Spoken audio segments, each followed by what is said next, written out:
El sonido del papel crujiendo en mi mano sonaba como un trueno en el silencio sepulcral del sótano.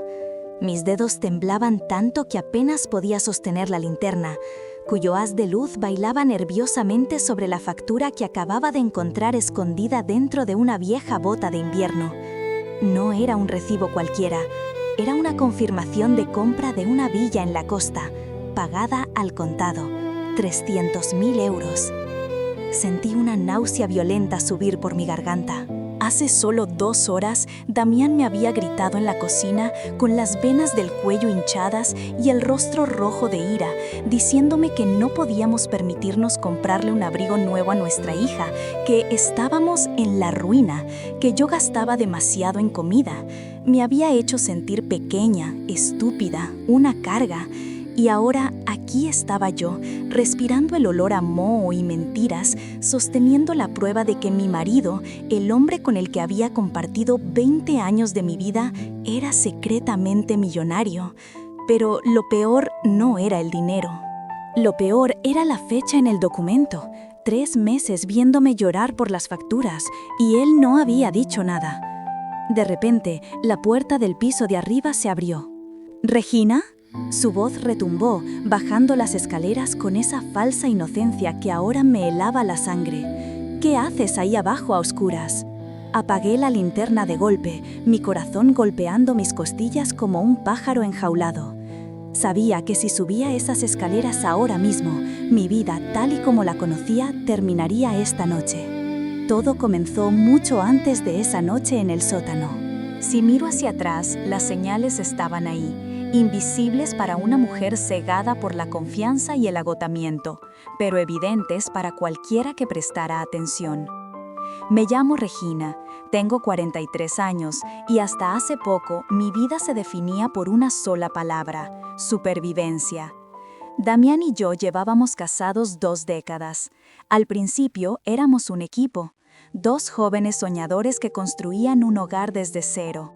Pero los últimos 5 años habían sido una espiral descendente de deudas, hipotecas renegociadas y un estrés financiero que se sentía como una soga apretándose lentamente alrededor de nuestros cuellos. Damián trabajaba en logística, o al menos eso decía. Yo hacía turnos dobles como enfermera en una clínica privada. Llegaba a casa con los pies hinchados, oliendo a desinfectante y desesperación, solo para encontrar a Damián sentado frente al televisor, con la mirada perdida y una cerveza barata en la mano. Llegó el aviso de la luz, Regina, me dijo una noche de martes, sin siquiera mirarme a los ojos. Van a cortarla si no pagamos mañana.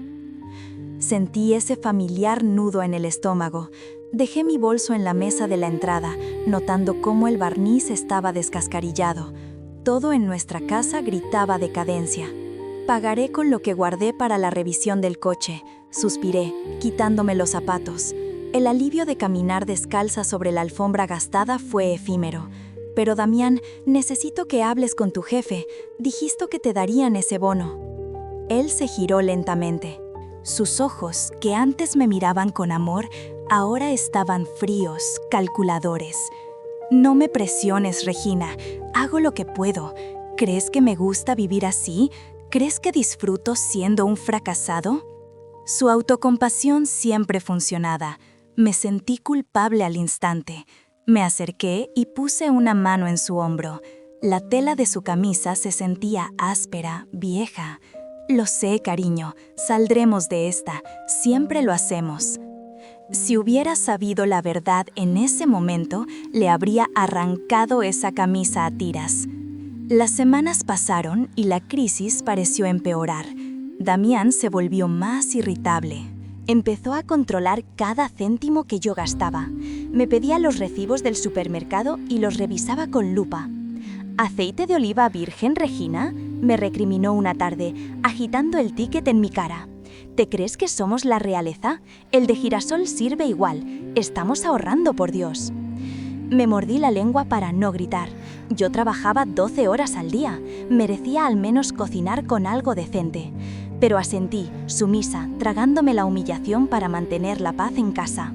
Nuestra hija, Miranda, de 15 años, observaba estas escenas en silencio, con los ojos muy abiertos, aprendiendo lecciones sobre el matrimonio que me aterraba que repitiera. El primer indicio real de que algo no encajaba llegó un domingo, durante la visita de mi suegra, Bernarda. Bernarda era una mujer de 60 y tantos años, con el cabello teñido de un negro antinatural y una lengua afilada como una navaja de afeitar. Siempre se había quejado de su pensión, de lo caro que estaba el pan, de que yo no sabía administrar el hogar. Ese domingo vino a comer. Yo había preparado un estofado sencillo, estirando la carne con muchas patatas para que rindiera. «La carne está dura, Regina», dijo Bernarda, masticando con una mueca de disgusto. «Deberías ir a la carnicería de la esquina, no comprar estas bandejas de oferta». «Hago lo que puedo con el presupuesto, Bernarda», respondí, intentando mantener la calma mientras servía agua del grifo en una jarra. Fue entonces cuando lo vi. Mientras Bernarda levantaba la mano para gesticular, la manga de su blusa se deslizó hacia abajo. En su muñeca brillaba un reloj. No era un reloj de mercadillo. Era un reloj de oro macizo, con incrustaciones que atrapaban la luz de la lámpara del comedor y la devolvían en destellos cegadores. Me quedé helada con la jarra en la mano. «Bernarda, ¿qué reloj tan bonito?», dije, tratando de que mi voz sonara casual. «¿Es nuevo?». Ella retiró la mano rápidamente, cubriéndola con la manga, y cruzó una mirada fugaz con Damián, una mirada cargada de complicidad y pánico. «Oh, esto», balbuceó, algo inusual en ella. «Es una imitación. Me lo vendió una amiga por 20 euros. Es chatarra, seguro se pone verde en 2 días». Damián intervino rápidamente, con la boca llena de pan. «Sí, mamá, siempre compra esas baratijas. No seas curiosa, Regina». Pero yo conocía el oro. Mi padre había sido joyero antes de fallecer. Sabía cómo pesaba, cómo brillaba el oro real. Ese reloj valía más que mi coche. Esa noche, mientras lavaba los platos, una semilla de duda se plantó en mi mente. ¿De dónde había sacado Bernarda dinero para una imitación de tan alta calidad? ¿O era real? Y si era real, ¿quién se lo había pagado? La duda es como un virus. Una vez que entra en tu sistema, infecta todo. Empecé a observar a Damián con otros ojos. Noté cosas que antes había ignorado por cansancio. Noté que ya no olía a sudor y estrés cuando llegaba del trabajo. A veces había un leve rastro de una colonia cítrica, cara, sutil. Noté que sus zapatos, aunque eran los mismos viejos mocasines, tenían suelas nuevas, reparadas por un zapatero profesional, algo que costaba dinero. Y noté su teléfono. Antes, Damián dejaba su móvil tirado en cualquier parte. Ahora lo llevaba consigo incluso al baño. Si lo dejaba en la mesa, estaba siempre boca abajo. «¿Quién te escribe a estas horas?», pregunté una noche, cuando la pantalla se iluminó a las 11. «Spam, publicidad», respondió él, bloqueando la pantalla con un gesto rápido y nervioso. «¡Qué pesados son!». Decidí que no podía seguir viviendo con la sospecha. Necesitaba pruebas. La oportunidad llegó un jueves. Damián me llamó para decirme que tenía que quedarse hasta tarde en el almacén haciendo inventario. «No me esperes despierta, llegaré de madrugada», me dijo. Su voz sonaba tensa, pero de fondo no se oía el ruido habitual de los camiones o la maquinaria del almacén. ¿Se oía música clásica? ¿El tintineo de copas? «Está bien, cariño, no te esfuerces demasiado», le dije, y colgué. Inmediatamente llamé a mi compañera de turno y le rogué que me cubriera. Me puse un abrigo oscuro, tomé las llaves del coche de Miranda, que era menos ruidoso que el mío, y conduje hacia el lugar de trabajo de Damián. Aparqué a 2 calles de distancia, donde las sombras de los edificios industriales me ocultaban. Esperé.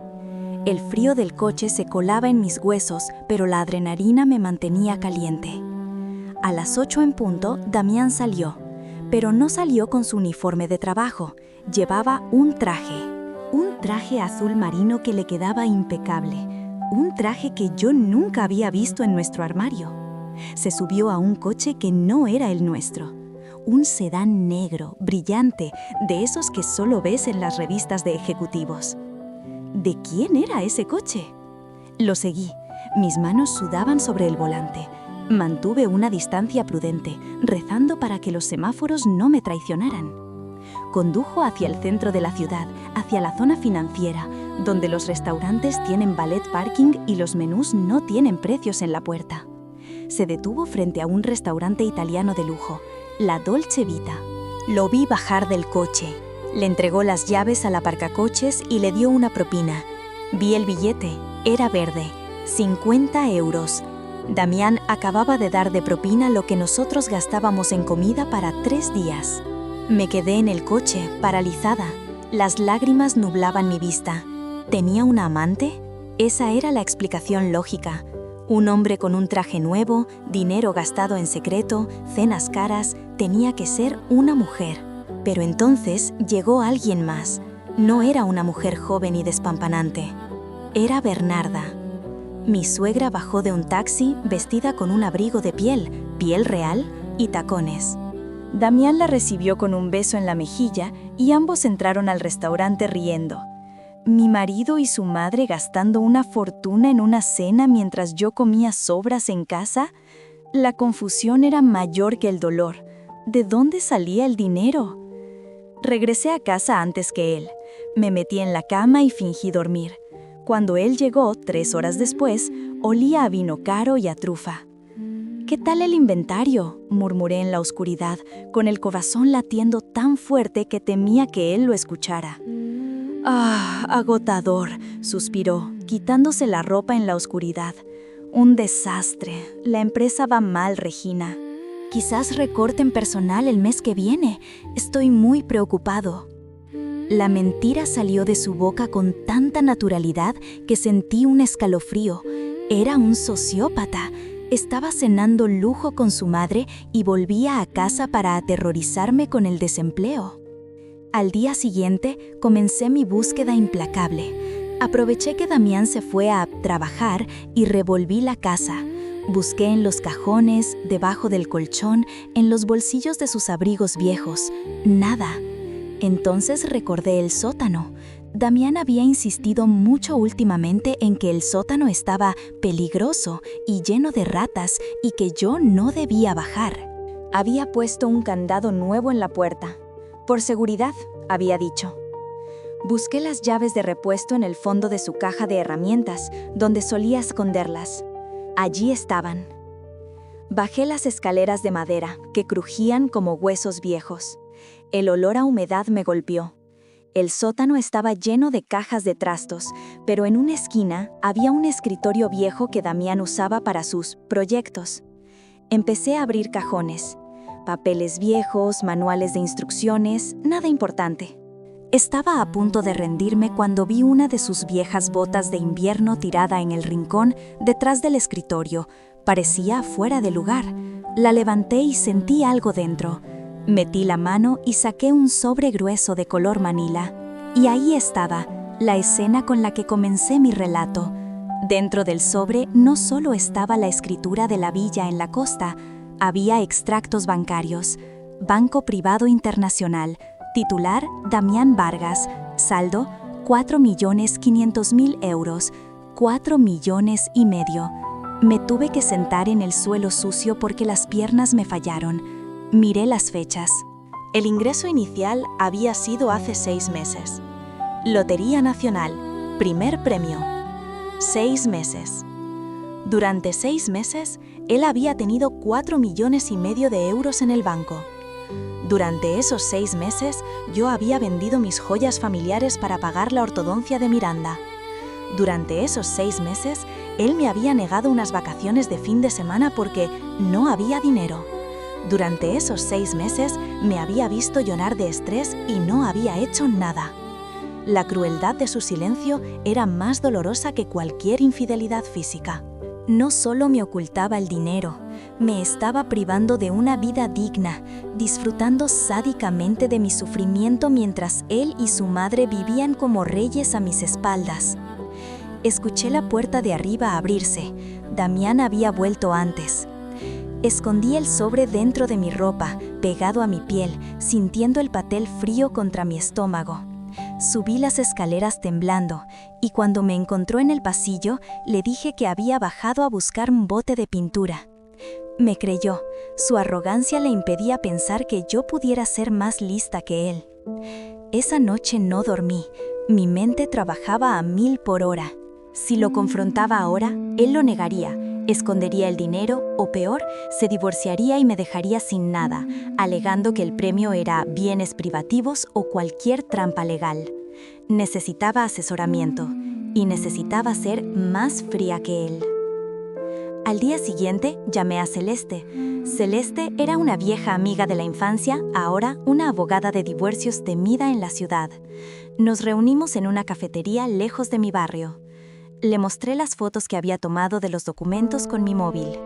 Celeste silbó bajito mientras miraba la pantalla. «Maldito hijo de perra», murmuró, ajustándose las gafas. «Regina, esto es oro puro, pero tenemos que actuar con inteligencia». «¿Qué hago, Celeste? Quiero gritarle, quiero quemar su ropa». «No, si haces eso, él transferirá el dinero a cuentas en paraísos fiscales y no verás un céntimo. Estamos en régimen de gananciales, ¿verdad?» «Sí». «Entonces, la mitad de ese premio es tuyo, legalmente. Pero el hecho de que lo haya ocultado y haya gastado parte en bienes a su nombre, o peor, a nombre de su madre, constituye un fraude a la sociedad conyugal. Podemos ir a por todo, Regina, podemos dejarlo en la calle, pero necesito que aguantes un poco más. Necesitamos saber dónde está todo el dinero». Las siguientes 2 semanas fueron el infierno en la tierra. Tuve que actuar como la esposa sumisa y preocupada. Tuve que escuchar a Damián quejarse del precio de la gasolina mientras sabía que tenía un coche de lujo escondido en algún garaje privado. Tuve que soportar a Bernarda viniendo a casa y regalándole a Miranda ropa usada de sus sobrinas, diciendo: «Pobrecita, con lo mal que están sus padres, al menos que tenga algo que ponerse», mientras ella llevaba pendientes de diamantes. Pero descubrí más cosas. Damián no solo había comprado la villa, había comprado un apartamento en el centro a nombre de una sociedad fantasma. Y, lo más doloroso, había estado pagando los viajes de negocios de una tal Valeria. Sí, había una mujer. No era una relación seria, parecía más bien una acompañante de lujo a la que él pagaba para sentirse poderoso. Encontré los cargos en la tarjeta de crédito asociada a la cuenta secreta, hoteles de 5 estrellas, joyerías, spas. Mientras yo me tenía el pelo en casa con un tinte de farmacia de 5 euros, él pagaba tratamientos de 500 euros a una desconocida. La rabia se convirtió en mi combustible. Ya no sentía dolor, solo una determinación fría y calculadora. El plan de Celeste estaba listo. Se acercaba el cumpleaños de Damián. Él había dicho que no quería celebrar nada porque no había dinero, pero yo insistí. «Haré algo pequeño en casa, invitaré a tu madre y a un par de amigos íntimos», le dije con una sonrisa dulce. «Te lo mereces, trabajas tanto». Él aceptó a regañadientes, probablemente pensando que sería una cena patética con pastel casero. Pero yo tenía otros planes. Invité a Bernarda. Invité a su hermano, que tampoco sabía nada del dinero y siempre le pedía prestado a Damián, siendo rechazado. Y, crucialmente, invité a Celeste, presentándola como una vieja amiga que pasaba por la ciudad. Llegó la noche. Preparé la mesa con nuestro mejor mantel, que tenía una mancha de vino que cubrí con un centro de mesa. El ambiente era tenso. Damián estaba inquieto, mirando su reloj constantemente. Bernarda criticaba la comida, como siempre. «Este pollo está un poco seco, Regina», dijo, pinchando la carne con desdén. «Deberías haberle puesto más salsa». «Lo siento, Bernarda», dije, sirviendo vino. No el vino barato que solíamos beber, sino una botella que Damián había traído de oferta, que yo sabía que costaba 200 euros. «Espero que el vino sea de tu agrado». Damián bebió un trago largo. «Está bien, pasable», dijo él, el gran conocedor. Cuando llegó el momento del postre, me puse de pie y golpeé suavemente mi copa con una cuchara.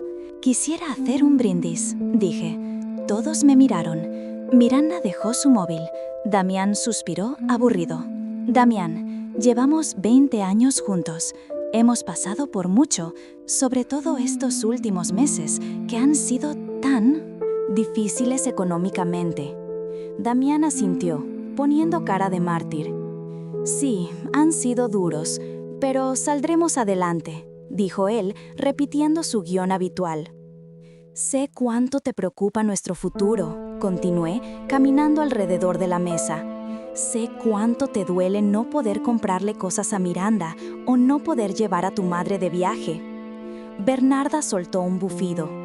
Pobre mi hijo, se mata trabajando.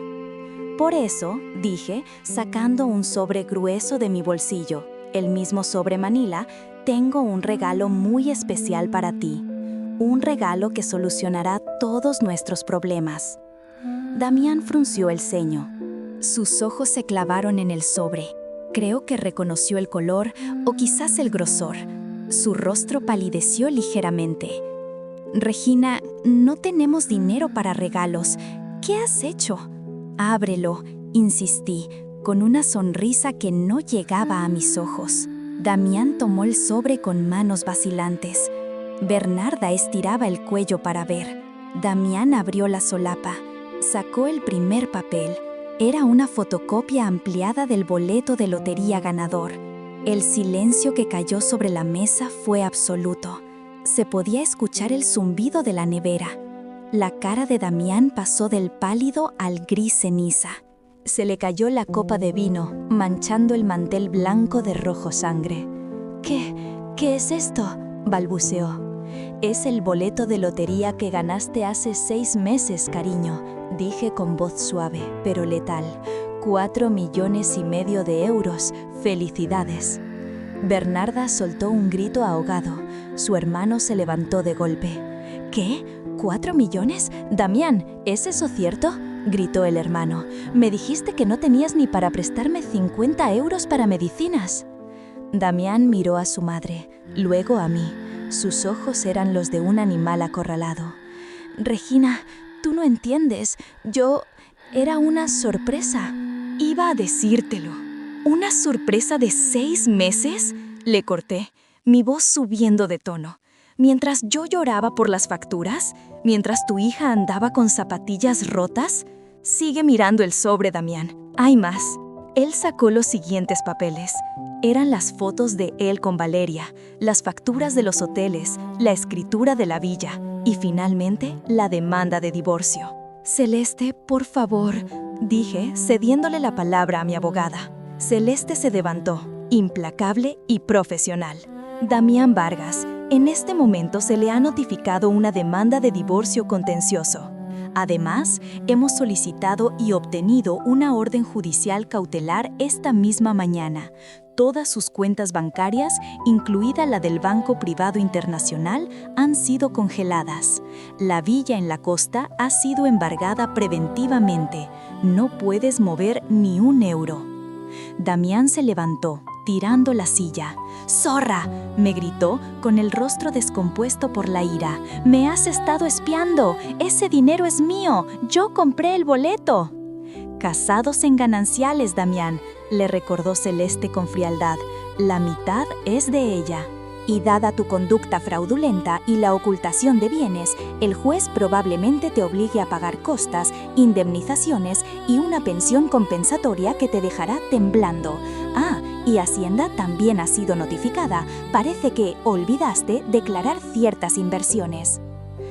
Bernarda empezó a llorar, pero no por su hijo, sino por ella misma.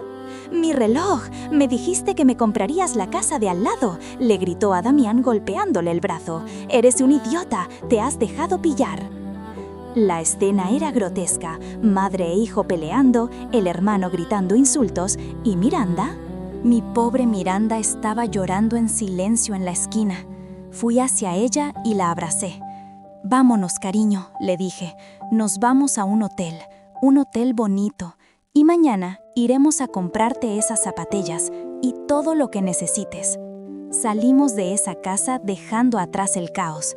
Damián intentó seguirme, pero Celeste se interpuso en su camino como un muro de hormigón. Si te acercas a ellas, llamaré a la policía. Tienes una orden de alejamiento temporal por violencia económica y psicológica. No tientes a la suerte, Damián, ya la has perdido toda. Los meses siguientes fueron duros, pero liberadores. El proceso legal fue una guerra. Damián intentó todo, mentir, ocultar, amenazar, pero yo tenía todas las pruebas. El juez fue implacable. No solo me otorgó el 50% del premio, sino que, debido a la mala fe de Damián al gastar dinero conyugal en su amante y su madre, se dedujo esa cantidad de su parte. Damián se quedó con menos de un tercio del dinero, y gran parte de eso se fue en pagar a sus abogados y las multas de Hacienda por evasión. La villa de la costa se vendió. Con mi parte, compré una casa pequeña pero hermosa, con un jardín lleno de flores, solo para Miranda y para mí. Pagué la universidad de mi hija por adelantado, y por primera vez en mi vida me fui de vacaciones yo sola. Me senté frente al mar, con una copa de vino del bueno en la mano, y respiré. Me enteré de que Damián vive ahora en un apartamento alquilado. Bernarda no le habla porque perdió el dinero. Valeria, la amante, desapareció en el momento en que las cuentas se congelaron. Está solo, tiene algo de dinero, sí, pero perdió a su familia, su dignidad y la confianza de todos los que le conocían. Yo, en cambio, gané algo mucho más valioso que la lotería. Gané mi autoestima. Aprendí que el dinero no cambia a las personas, solo les quita la máscara. Damián siempre fue egoísta y mezquino. El dinero solo le dio los medios para amplificarlo. Ahora, cuando miro mi cuenta bancaria, no veo lujos desmedidos. Veo seguridad, veo la libertad de no tener que aguantar a nadie que me falte al respeto. Y sobre todo, veo un futuro donde la única persona que controla mi destino soy yo. Queridas amigas, esta experiencia me enseñó una lección brutal pero necesaria. Nunca, jamás entreguen el control total de sus vidas a otra persona, por mucho que la amen. La confianza es hermosa, pero la independencia es vital. Si sienten que algo no encaja, si su intuición les grita que hay secretos, escúchenla. Nosotras tenemos un sexto sentido para la mentira. No lo ignoren por miedo a la verdad. La verdad duele una vez, pero la mentira duele cada día. Espero que mi historia les sirva para abrir los ojos, o al menos para recordarles lo fuertes que somos cuando decidimos dejar de ser víctimas. Queridos míos, pongo todo mi corazón en estas historias y trabajo en el canal todos los días para deleitarlos. Pero el canal es muy joven y realmente necesito su ayuda y sabios consejos. Escriban honestamente en los comentarios qué les gustó y qué se podría mejorar. Su opinión es ley para mí. Y si esta historia tocó su corazón, apoyen mi trabajo con una suscripción. Creemos aquí el círculo de comunicación más cálido. Gracias, los valoro a cada uno.